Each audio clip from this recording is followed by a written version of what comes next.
que somos nosotros. Soy aburridísimo. No.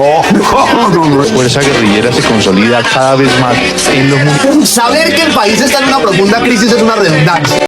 ¿Se han puesto a pensar el peligro que corren los poderosos cuando la gente a pie empieza a entender la política a través de la risa?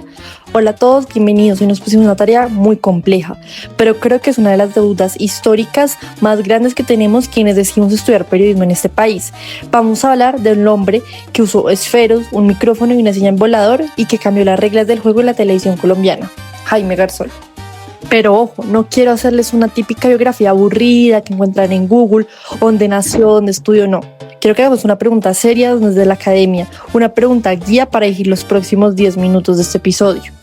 ¿Por qué el humor político de Jaime Garzón logró incomodar más a las estructuras de poder en Colombia que el periodismo de investigación en los años 90? Piénsenlo por un segundo. En los 90, los periódicos y los noticieros tradicionales sacaban investigaciones durísimas, con datos, cifras y documentos, y pues si pasaba algo, claro. Pero lo que Jaime Garzón hizo era de otro nivel. Él desnudaba al poder desde la sátira. Pero bueno, antes de entrar como un poco a desglosar, ubiquémonos en el mapa. Viajemos un momento al tiempo donde era Colombia a finales del siglo pasado, que era lo que veíamos en la televisión en ese entonces. Para los que están escuchando esto y quizás no hayan nacido como yo o estaban muy chicos, en 1999 la Colombia de los 90 era un escenario complejo, por decir menos. Estábamos saliendo de una época de las más duras del narcoterrorismo y entrando al auge para el militarismo, con las guerrillas en plena expansión. El país estaba cayendo a pedazos y las noticias de las 7 de la noche y los medios de comunicación eran súper tradicionales, muy institucionales, no habían redes sociales, internet era de lujo. Ahí es donde ocurre el quiebre. Los noticieros te dan una dosis de realidad cruda con presentadores de corbata, serios y distantes. Y de repente, ese mismo televisión aparece un disfrazado de celador, o un embolador, o el reportero del pueblo, decir cosas sin anestesia.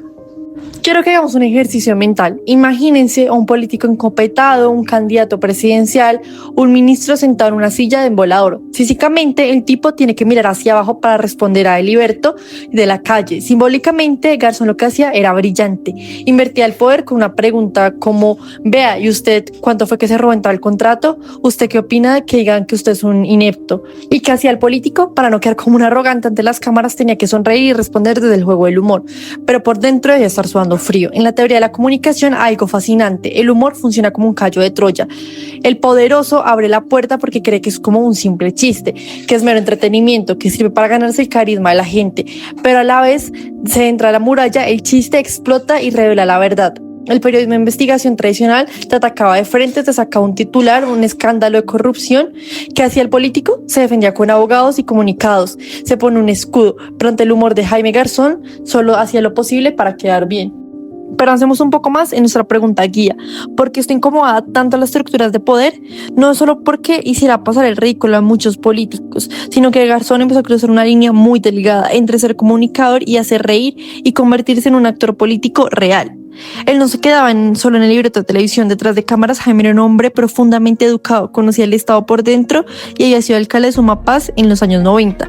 Empezó a meterse con algo sumamente peligroso en este país, la mediación para liberar secuestrados. Aquí es donde el poder tradicional, la gente del estamento militar y ciertos sectores políticos dijeron: un momento, ese tipo no solo es un payaso y sale en la pantalla, ese tipo tiene información de primera mano, habla con los comandantes guerrilleros, habla con el gobierno y tiene una confianza a las familias. Es decir, Garzón empezó a tener más credibilidad y más puentes de comunicación reales que las propias instituciones del Estado. Cuando los canales oficiales de información están rotos, la gente ya no cree en las instituciones. La figura que dice la verdad, así con una caja de dientes postizos, asume un peso político enorme. Garzón se volvió una amenaza porque educaba a la gente, hacía que los ciudadanos de a pie entendieran las dinámicas de la guerra, algo que las editoriales de grandes periódicos no lo habían logrado. Con su lenguaje como elevado y técnico, jamás lo iban a lograr explicarle a la masa como estas dinámicas. Él no buscaba el chiste fácil o el rating, él buscaba que la televisión se volviera una aula de clases gigante.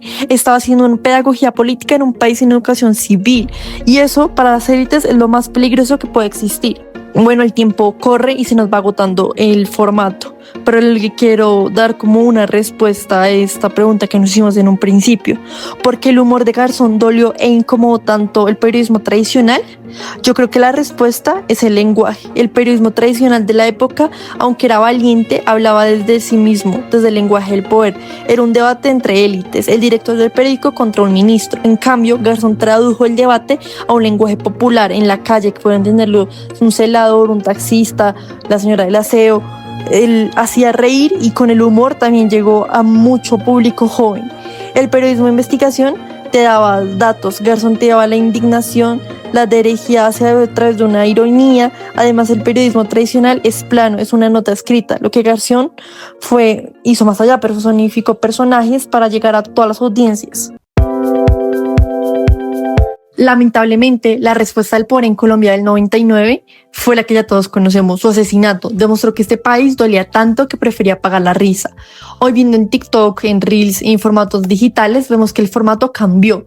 Muchos usan memes para hacer crítica política, lo cual está bien, pero la profundidad de investigativa y la capacidad de sentarse con el poderoso a rendir cuentas ante el embolador, creo que se fue con él.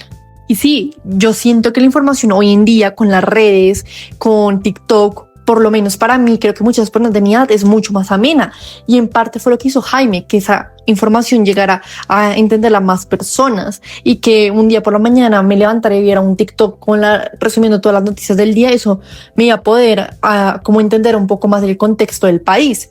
Eso siento que fue en parte lo que hizo Jaime. Siento que sí tenía más profundidad, pero Jaime simplemente fue un profesor, compañero, que ayudó y estuvo motivando al país a ser mejor.